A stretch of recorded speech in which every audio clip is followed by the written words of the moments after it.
Now you can listen to Wine and Dine Radio while shopping at the grocery store or your neighborhood wine merchant. Wine and Dine Radio can be heard using your wireless internet on your cell phone. You're listening to iWineRadio. iWineRadio is a production of Food Tastes Better with Wine on the web at iWineRadio.com. Hey guys, I thank you for listening to iWineRadio, and we are still the only wine channel on iTunes Radio. If you go look under iTunes radio icon and scroll down to News and Talk Directory, and it's listed alphabetically, click on that and the stream comes up immediately. iWineRadio.com, where you can find links to individual guests. And if anyone's interested in advertising or becoming an underwriter or sponsor, please contact us at iWineRadio.com. We really, really appreciate your support. The more support we get, the more conversations I can have with fascinating people around the world, including you. If you have a story to tell that you'd like to share on iWine Radio, go to iWineRadio.com and contact us, and we'll go from there.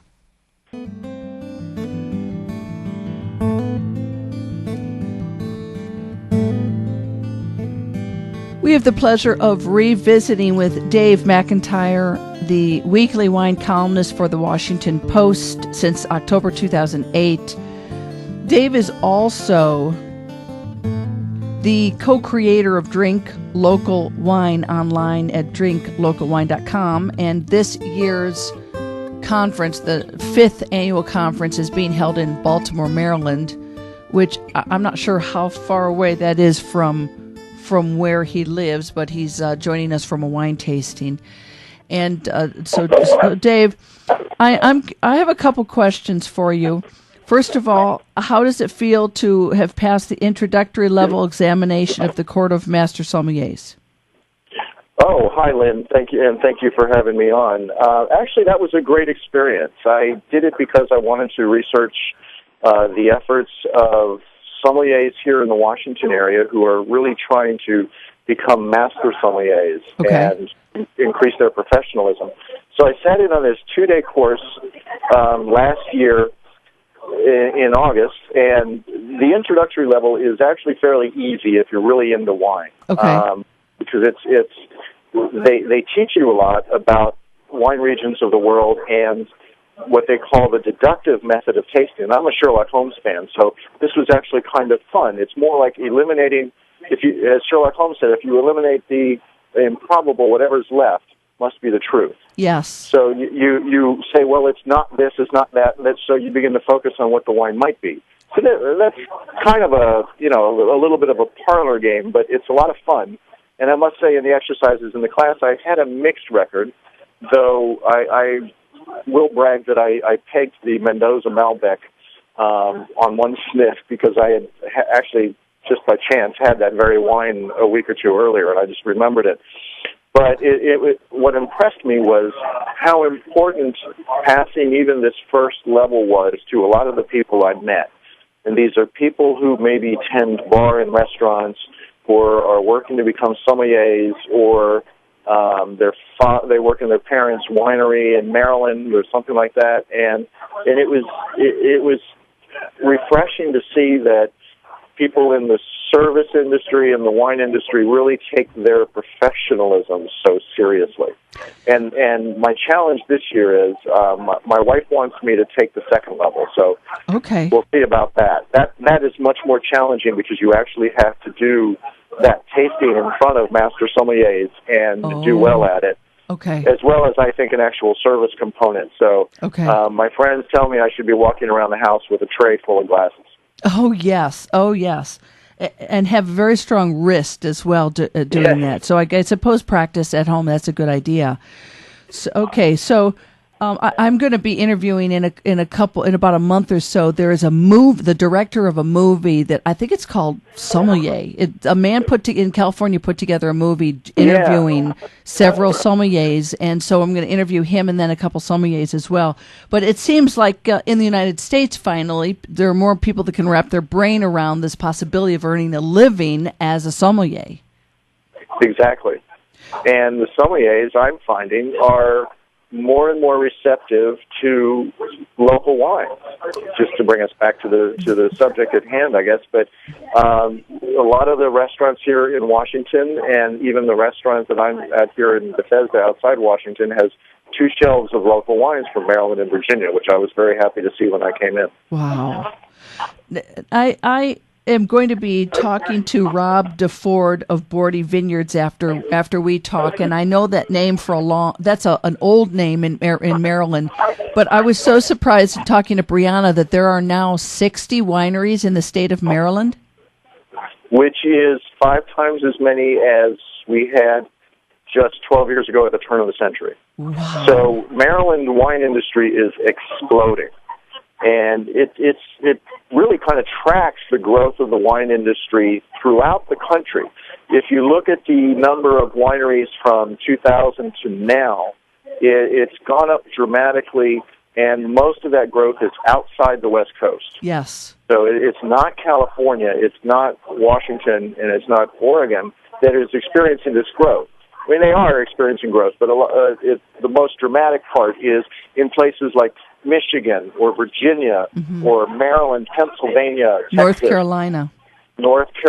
Yep. Exactly. Yeah. In fact, one of the things that I'm beginning to focus on is that we really shouldn't be talking about state wine industry so much as maybe regional, because if you look at North Carolina and the Yadkin Valley, and where a lot of the wineries are concentrated. In North Carolina, I has, 120 or 150 now? But a lot of those are concentrated in the western part of the state, along the mountain. Yes. And if you follow that north into Virginia, along the Blue Ridge, and in Virginia, you look at I-81, and to the east of that, you have the Blue Ridge Mountains, and just on the eastern slopes of that are a lot of wineries concentrated, and that goes up through Loudoun County and Fauquier counties in northern Virginia, across the Potomac into central Maryland with the Catoctin Mountains, and then kind of curves eastward in the southern central Pennsylvania, north of Philadelphia, the Lehigh Valley, even into New Jersey. That's kind of an emerging region that I think we should begin to concentrate on, so that we don't think, well, Virginia is better than Maryland. Right. It's all part of an organic growth that's going on, and we can focus more generally on Mid-Atlantic wines. Now, I don't know if that's the right name, because North Carolina might not like being called Mid-Atlantic.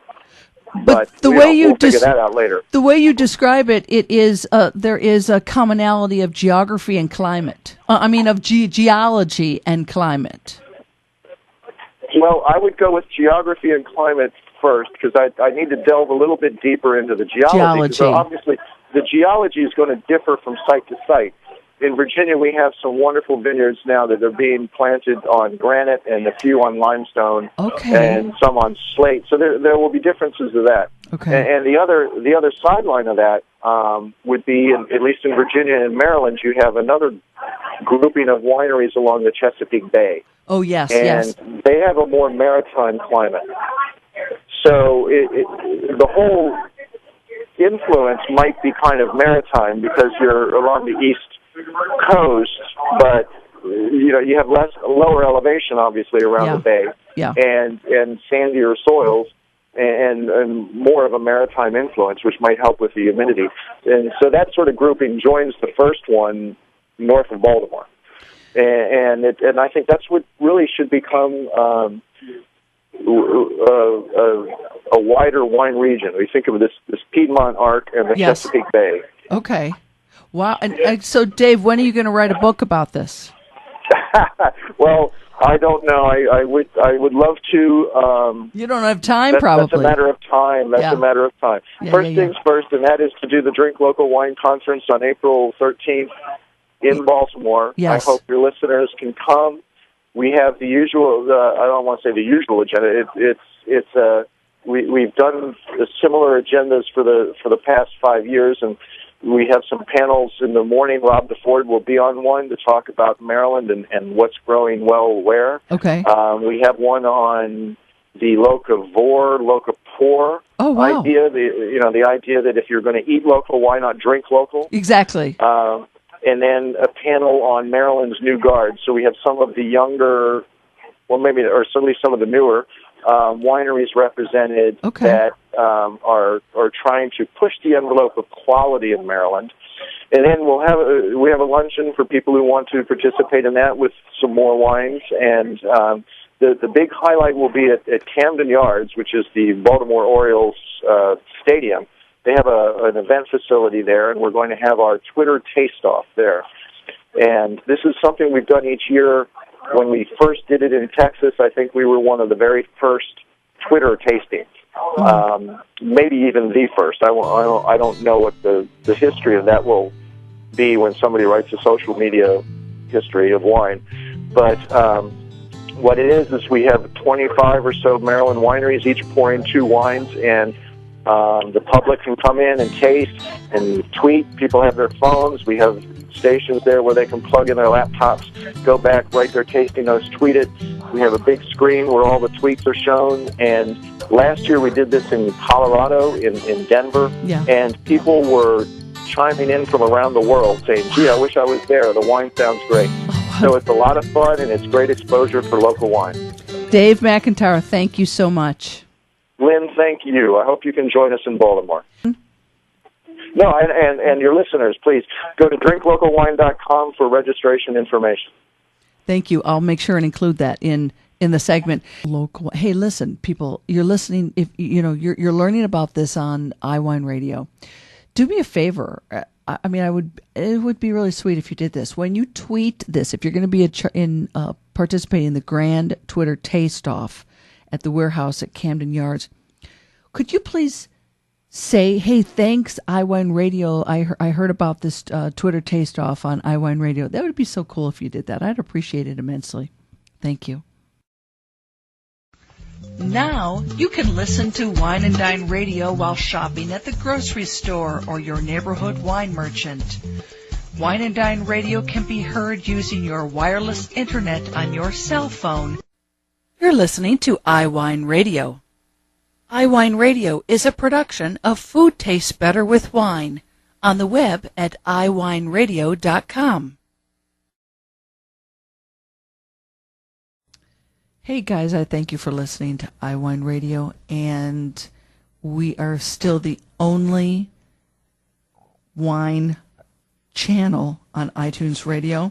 If you go look under iTunes radio icon and scroll down to News and Talk Directory, and it's listed alphabetically, click on that and the stream comes up immediately. iWineRadio.com, where you can find links to individual guests. And if anyone's interested in advertising or becoming an underwriter or sponsor, please contact us at iWineRadio.com. We really, really appreciate your support. The more support we get, the more conversations I can have with fascinating people around the world, including you. If you have a story to tell that you'd like to share on iWineRadio, go to iWineRadio.com and contact us, and we'll go from there.